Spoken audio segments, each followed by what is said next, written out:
జై శ్రీమన్నారాయణ. కిష్కింధాకాండలో లక్ష్మణ, సుగ్రీవుడు సుఖంగా ఉంటాడు కదా, కానీ నా సంగతి చూసావా లక్ష్మణ? నన్ను చూడు. అహంతు హృతదారశ్చ, నేనేమో భార్యను పోగొట్టుకున్నాను.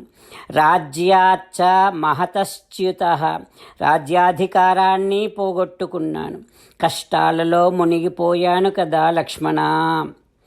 ఈ వర్షాకాలపు అందాలు నాలోని శోకాన్ని ఇంకా ఇంకా ఎక్కువనే చేస్తున్నాయి, కానీ నాకు ఏ రకమైనటువంటి విశ్రాంతిని ఇవ్వటం లేదు కదా.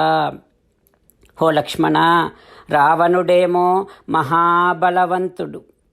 ఇదంతా ఆలోచిస్తూ ఉంటే లక్ష్మణ నాకేమనిపిస్తోందంటే, ఇక రావణ వధ, సీతను తీసుకురావటం అసాధ్యమేమో అనిపిస్తుంది లక్ష్మణ అంటూ శ్రీరామచంద్రుడు తనలో కలుగుతూ ఉండేటటువంటి రకరకాల భావనలను లక్ష్మణునితో పంచుకుంటూ ఉన్నాడు.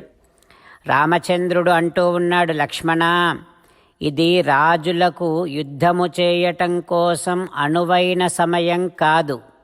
ఎందుకంటే వర్షాలు బాగా పడుతున్నాయి కనుక మార్గాలు దారులు అన్నీ బురదగా ఉంటాయి. అందుకేనేమో నేను సుగ్రీవునితో, సుగ్రీవా, సీతను వెతుకుదాం, రావణ వధ చేద్దాం అని అన్నప్పుడు సుగ్రీవుడేమీ నాతో పలకకుండా నాకు దండం పెట్టి ఊరుకున్నాడు. అంటే వర్షాకాలము ఇప్పుడంత అనువైన సమయము కాదు అని అనుకున్నాడేమో, అందుకే కేవలం దండం పెట్టి ఊరుకున్నాడు. లక్ష్మణ, సుగ్రీవుడు ఇప్పటిదాకా అతి పరిక్లిష్టం, చాలా కష్టాలు పడ్డాడు. చిరాద్దారై సమాగతం, చాలా కాలానికి మళ్ళీ తన భార్యను పొందాడు. అయితే లక్ష్మణ, ఇప్పుడు నాకు సుగ్రీవుడిని మన పని కోసము, మన పని చేసి పెట్టమని చెప్పటము నాకు వక్తుమ్న ఇచ్చామి వానరం. ఆ సుగ్రీవుడికి మన పని చేసి పెట్టమని చెప్పటం నాకు ఇష్టం లేదు, ఇష్టం అనిపించటం లేదు. ఎందుకంటే చాలా కాలము తర్వాత, చాలా కాలము కష్టాలు పడి ఇప్పుడిప్పుడే కాస్త విశ్రాంతి తీసుకుంటూ ఉన్నాడు సుగ్రీవుడు. ఇప్పుడిప్పుడే కాస్త ఆనందాన్ని అనుభవిస్తూ ఉన్నాడు. మన పనేమో మరి సామాన్యమైన పని కాదు, చాలా కష్టమైన పని, చాలా సమయము కూడా పట్టేటటువంటి పని. అందుకే సుగ్రీవుడికి మన పని చేసి పెట్టమని చెప్పటం వక్తుమ్న ఇచ్చామి, నాకు ఇష్టమనిపించటం లేదు. అయితే సుగ్రీవుడు తనంత తానే మన వద్దకొస్తాడు, సరి అయిన సమయం చూసుకొనే వస్తాడు.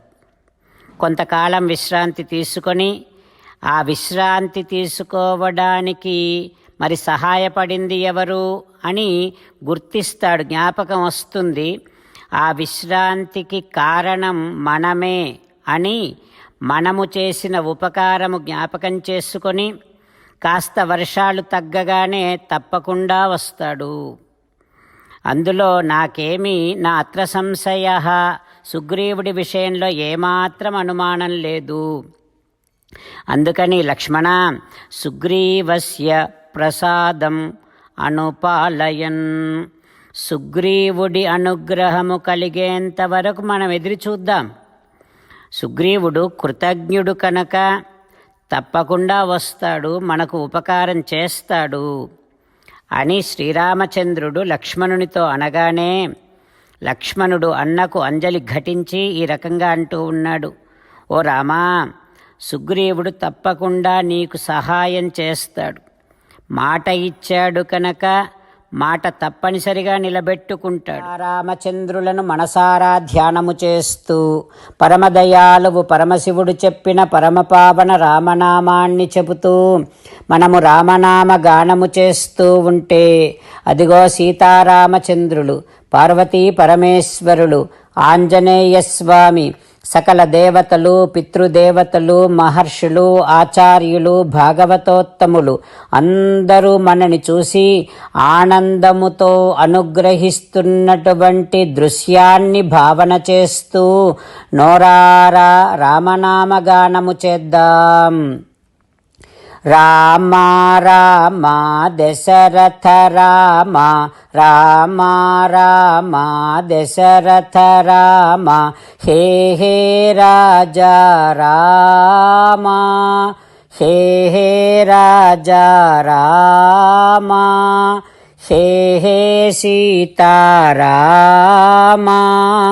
హే హే సీతారామ. జై శ్రీమన్నారాయణ. భక్తులకు ప్రత్యేకమైనటువంటి విజ్ఞాపన. మీకు అన్ని విషయాలలో వెంటనే మంచి ఫలితాలు రావాలి అనంటే ప్రతిరోజు 1 నిమిషం వెచ్చించి నారాయణాస్త్రాన్ని చదవండి. ఇక మీకు తిరిగే ఉండదు. నారాయణాస్త్రాన్ని పొందడానికి మీరేం చేయాలంటే నారాయణాస్త్రం అనే వెబ్సైట్కి వెళ్ళి మీ పేరు, మీ ఈమెయిల్ ఇస్తే మీ ఈమెయిల్కి నారాయణాస్త్రం PDF వస్తుంది. అందులో ఒక రామాయణ శ్లోకం, ఒక గీతా శ్లోకం, ఒక విష్ణునామం ఉంటాయి. ఆ 3ంటిని కలిపి నారాయణాస్త్రం అంటాం. ప్రతి ఒక్కరికి వేరువేరు శ్లోకాలను ఇస్తున్నాం. ఆ రకంగా ఎవరి శ్లోకాన్ని వారు ప్రతిరోజు తప్పనిసరిగా చదవటం వలన ప్రతిరోజు ప్రతి 24,000 భక్తులతో ఒకసారి సంపూర్ణ రామాయణ పారాయణ, 33 సార్లు శ్రీమద్ భగవద్గీత పారాయణ, 24 సార్లు శ్రీ విష్ణు సహస్రనామ స్తోత్ర పారాయణ జరుగుతుంది. ప్రతి ఒక్కరికి అంతటి విశేష ఫలితము ప్రతిరోజు లభిస్తుంది. అందుకని మీరు, మీ కుటుంబ సభ్యులు అందరూ ఒక్కొక్కరు ఒక్కొక్క నారాయణాస్త్రాన్ని వెంటనే పొందండి. జై శ్రీమన్నారాయణ. శ్రీమద్ భగవద్గీత సారాంశముగా 18వ అధ్యాయములో 65 నుంచి 69 శ్లోకముల ద్వారా శ్రీకృష్ణ భగవానుడు మనందరినీ ఒక 8 పనులు చేయమని చెబుతూ పరమాత్మ ఈ రకంగా అంటూ ఉన్నాడు. ఎవరెవరైతే నేను చెప్పిన ఈ 8 పనులు చేస్తారో వారందరూ నాకు చాలా ఇష్టమైన వారవుతారు. అప్పుడు వారిని నేను సకల పాపముల నుండి, సకల దుఃఖముల నుండి విముక్తులను చేసి నా అంతటి వారిగా చేసుకుంటా, తరగని ఆనందాన్ని అనుభవింపచేస్తా. నిజమే చెబుతున్నా, ప్రమాణము చేసి చెబుతున్నా అంటూ సాక్షాత్తుగా దేవదేవుడైన శ్రీమన్నారాయణుడైన శ్రీకృష్ణ భగవానుడే మనను ఈ 8 పనులు చేయమని చెబుతూ ఉన్నాడు కనుక, హో శ్రీమన్నారాయణ, కరిష్యే వచనం తవ, తప్పకుండా చేస్తా, నువ్వు చెప్పినట్టే చేస్తా అంటూ మనం ప్రతిరోజు దేవదేవుడైన శ్రీమన్నారాయణుడికి ఈ రకంగా మాట ఇద్దాం. హో శ్రీమన్నారాయణ, నువ్వు చెప్పినట్టే నేను నిన్నే సంతతము ధ్యానము చేస్తూ ఉంటా. హో శ్రీమన్నారాయణ, నువ్వు చెప్పినట్టే నేను నీ భక్తుడిగానే ఉంటా. హో శ్రీమన్నారాయణ, నువ్వు చెయ్యమన్నట్టే నేను నా విధులను, కర్తవ్యాలను నీ సేవగా, నీ తృప్తి కోసమనే సక్రమంగా నిర్వర్తిస్తూ ఉంటా. హో శ్రీమన్నారాయణ, నువ్వు చెప్పినట్టే నేను నీవాడిని అనే మహావిశ్వాసాన్ని సంతతము కలిగి ఉంటూ నా హృదయములో నీకే నమస్కరిస్తూ ఉంటా. హో శ్రీమన్నారాయణ, మామేకం శరణం వ్రజ, నన్నొక్కడిని మాత్రమే శరణు వేడుకో అని నువ్వే అన్నావు కనుక నేను నిన్ను ఒక్కడిని మాత్రమే శరణు వేడుకుంటా. హో శ్రీమన్నారాయణ, మా శుచః, ఇక దుఃఖించకు అని నువ్వే నాకు భరోసా ఇస్తూ ఉన్నావు కనుక నేను ఇక దుఃఖించను. హో శ్రీమన్నారాయణ, నువ్వు చెప్పినట్టే నువ్వు నా కోసమని చెప్పిన శ్రీమద్భగవద్గీతను ఎప్పుడో ఒక్కసారి కాకుండా ప్రతిరోజు కనీసము 1 శ్లోకాన్నైనా అనుసంధానము చేస్తూ గీతోపదేశాన్ని జ్ఞాపకం చేసుకుంటూ ఉంటా. హో శ్రీమన్నారాయణ, నువ్వు చెప్పినట్టే నువ్వందరి కోసమని చెప్పిన శ్రీమద్భగవద్గీతను తెలియని భక్తులందరికీ తెలియచేసే నా వంతు ప్రయత్నాన్ని నిరంతరము కొనసాగిస్తూనే ఉంటా. ఓ శ్రీమన్నారాయణ, నేను నువ్వు చెప్పినట్టే చేస్తా, నీకు నచ్చినట్టే ప్రవర్తిస్తా, నీకోసమే పని చేస్తూ ఉంటా. కరిష్యే వచనం తవ. సర్వం శ్రీకృష్ణార్పణమస్తు. జై శ్రీమన్నారాయణ.